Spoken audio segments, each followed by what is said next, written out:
जय श्री कल्कि। ओम नमो भगवते वासुदेवाय। ज्येष्ठ महीने के 8 मंगलवार, और मैंने कहा था आप लोगों के साथ हर मंगलवार एक नया झटका लेकर आएगा। ये समय ग्रह गोचर संकेत दे रहे हैं कि ज़रा सी भी लापरवाही पड़ सकती है भारी।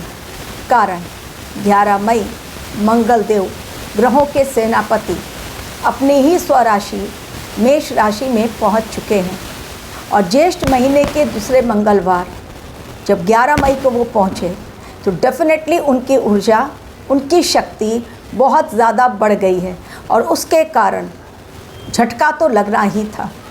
झटके एक नहीं बल्कि 2 बड़े झटके। सिर्फ उन झटकों के बारे में बात कर रही हूँ जो इस समय बहुत बड़ी चर्चा का विषय बने हुए हैं।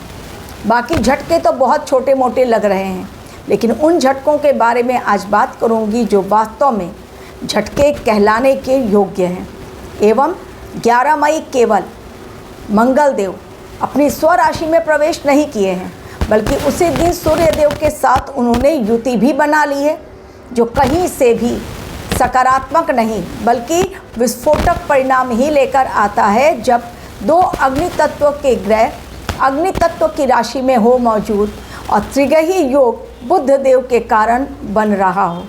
केतु देव इस समय मघा नक्षत्र में, और केतु देव का मघा नक्षत्र उनका स्व का नक्षत्र है। लेकिन 11 मई को एक और ज्योतिषीय घटना, मंगलदेव मेष राशि, उनके ही राशि का नक्षत्र अश्विनी नक्षत्र में उन्होंने प्रवेश लिया है, जिसके स्वामी ग्रह केतु हैं।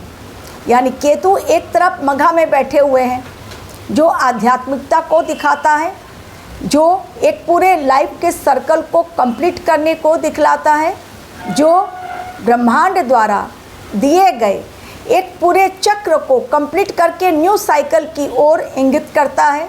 प्लस केतु देव का ही नक्षत्र अश्विनी नक्षत्र, अश्विनी यानी ग्रहों के जो भगवान हैं उनके वैद्य अश्विनी, उनका नाम है अश्विनी कुमार।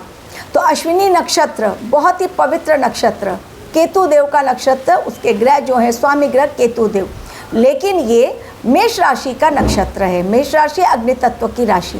डेफिनेटली इस समय लापरवाही या जल्दबाजी में या क्रोध में लिया गया निर्णय बहुत भयंकर परिणाम देगा। मंगलवार, ज्येष्ठ महीने के दूसरे मंगलवार किस प्रकार 2 बड़े झटके लगे, आज उन बातों की चर्चा करूंगी। लेकिन उसके पहले यदि आपको भी अपनी कुंडली एनालिसिस करवानी है तो मेरे दिए गए मेल आईडी पर क्लिक करें, फीस जाने और आगे बढ़ें।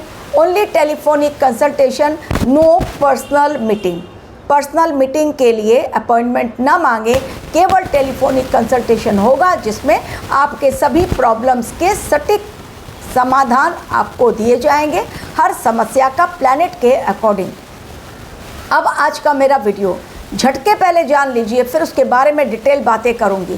पहला झटका, पाकिस्तान में फिर से एक बार टेररिस्ट अटैक, जिसमें 7 लोगों की मौतें और कई घायल, चीख पुकार भयंकर। मंगलवार की ही घटना है, जिसमें उन 7 लोगों में 2 पुलिसकर्मी भी मौजूद। और ये मेरे ख्याल से पाकिस्तान के खैबर पख्तूनख्वा में जो प्लेस है वहाँ का ये इंसिडेंट है, आप लोग चेक कर लीजिएगा। दूसरी बड़ी घटना जो रिलेटेड है सरकार के ऊपर, अब विपक्ष हमलावर, और आप लोगों से मैंने शेयर किया था कि छात्रों का आंदोलन देखने को मिलेगा, पब्लिक प्रोटेस्ट देखने को मिलेगा, सरकार घेरी जाएगी। पश्चिम बंगाल में जब नामकरण हुआ बीजेपी का, बीजेपी के शुभेंदु अधिकारी ने सीएम पद पर अपना रखा, कसम अपनी ओथ ली। ओथ सेरेमनी के बाद, शपथ ग्रहण के बाद उन्होंने अपना कार्यभार संभाला। अचानक उसके पहले ही उनके पीए की हत्या कर दी गई।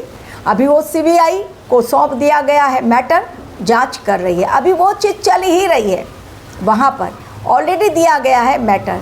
जब तक अभी वो खत्म भी नहीं हुआ, जो मैंने कहा था कि इस समय ज़रा सी भी लापरवाही पड़ सकती है भारी। सूर्य देव का साल, जो भी सत्ता पक्ष में बैठे हुए लोग हैं, विपक्ष लगातार उन पर हमला करेगा। और नरेंद्र मोदी की कुंडली के अकॉर्डिंग मैंने कहा था ये साल उनके लिए अग्नि परीक्षा न केवल 26 बल्कि 27 भी एवं भारतवर्ष के लिए भी चैलेंजिंग टाइम। तो चैलेंजेस तो बहुत सारे आ रहे हैं हमारे देश में भी और पड़ोस में भी, लेकिन आज जो दूसरे झटके की बात मैं कर रही हूँ वो झटका है नीट परीक्षा के घोटाले का।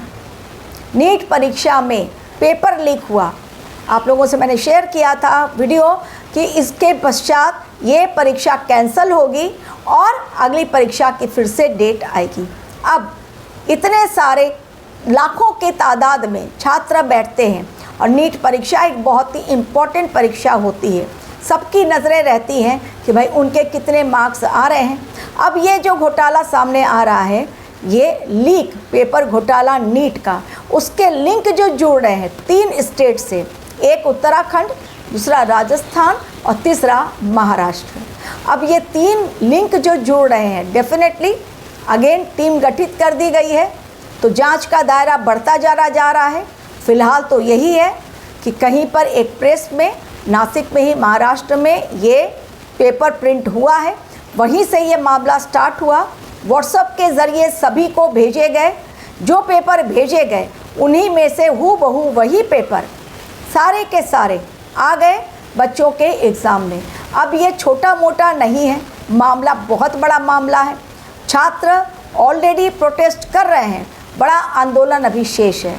जब शिक्षा मंत्री से पूछा गया, बिना कोई जवाब दिए वो साइड होकर चले गए।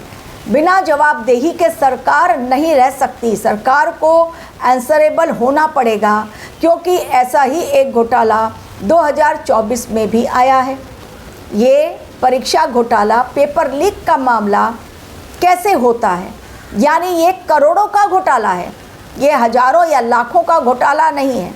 कौन से वो लोग हैं जिनके पास पहुंचता है पेपर पहले ही प्रिंट आउट होने के साथ ही, और कौन से वो लोग जिनको दे दिया जाता है यानी बिन मेहनत के ही पास हो जाओ। तो जो पहले चला 2024 में वो 2026 में नहीं चलने वाला।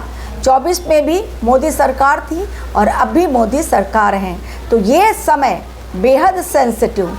तीसरा झटका, एक और झटका लगा है, केवल 2 झटके नहीं, अब तीसरा झटका मैं बताती हूँ। तीसरा झटका ये है कि रस्सी तो जल गई, ऐंठन नहीं गई। वो किस बारे में? वो इस बारे में कि स्टालिन जो तमिलनाडु के मुख्यमंत्री थे, उन्होंने झटका खा लिया, हार गए विधानसभा चुनाव में, लेकिन 2023 में उन्होंने सनातन को कोरोना, डेंगू, मलेरिया, पता नहीं क्या का अपशब्द कहे थे। अब उस कारण उनको झटके मिल गए। 2023 में सनातन का किया अपमान, 2026 में पूरी तरह धाराशाही खत्म हो गई उनकी पार्टी, सत्ता से सीधा चले गए डायरेक्ट वो विपक्ष में।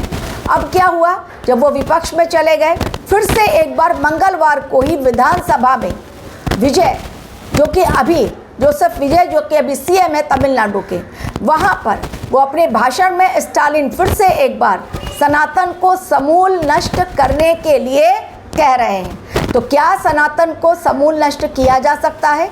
जो पैदा हो उसको आप नष्ट कर सकते हैं। सनातन अमर है, सनातन पैदा नहीं हुआ, ये शाश्वत है, तो इसको कभी भी नष्ट नहीं किया जा सकता। जो शाश्वत है उसको नष्ट नहीं किया जा सकता।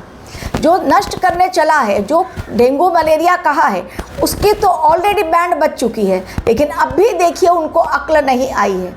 अब उन्होंने फिर से जहर उगला है और फिर से एक बार आंदोलन प्रचंड दिखाई पड़ रहे हैं।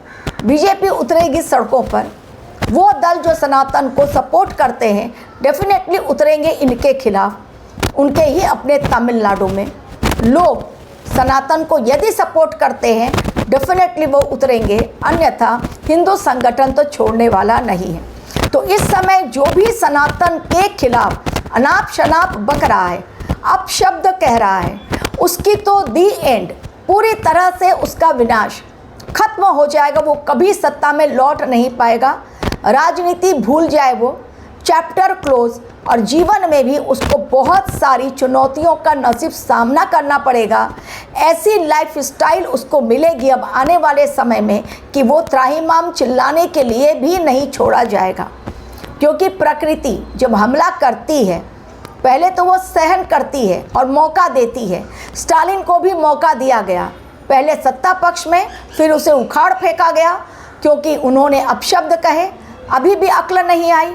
फिर उन्होंने समूल नाश करने की बात कही सनातन को, तो फिर और आने वाला बड़ा खतरा उनके जीवन के सिर पर लेकर आ रहा है। उनके जीवन में सिर पर उनके बड़ा खतरा फिर से एक बार मंडरा रहा है। ये तो समय बताएगा कि आने वाला समय उनके लिए कितना बड़ा चैलेंज लेकर आ रहा है, जो अभी फिर से वो सनातन के खिलाफ अपशब्द बोल रहे हैं। अब ये तमिलनाडु सरकार की जिम्मेदारी है, जिनको 5 साल दिए गए जनता के द्वारा, ब्रह्मांड के द्वारा, कि भाई सत्ता पर बैठो और सब कुछ सही करो। यदि उन्होंने एक्शन नहीं लिया तो उन्हें 5 साल पूर्ण नहीं करने दिया जाएगा।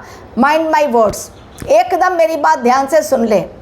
सनातन के खिलाफ इस समय जो कोई जहर उगलेगा, अपशब्द बोलेगा, वो पूरी तरह से महाविनाश के चंगुल में न सिर्फ फंसेगा बल्कि कभी भी वो सत्ता का सुख नहीं भोग पाएगा, जीवन में कभी भी उसे आराम नहीं मिल पाएगा, क्योंकि सनातन शाश्वत है और शाश्वत के ऊपर आप क्वेश्चन मार्क न सिर्फ खड़ा कर रहे हैं बल्कि उसके नाश की बात कर रहे हैं। तो आपका ही कहीं समूल नाश न हो जाए, ध्यान रखिए। Thank you very much for watching my video.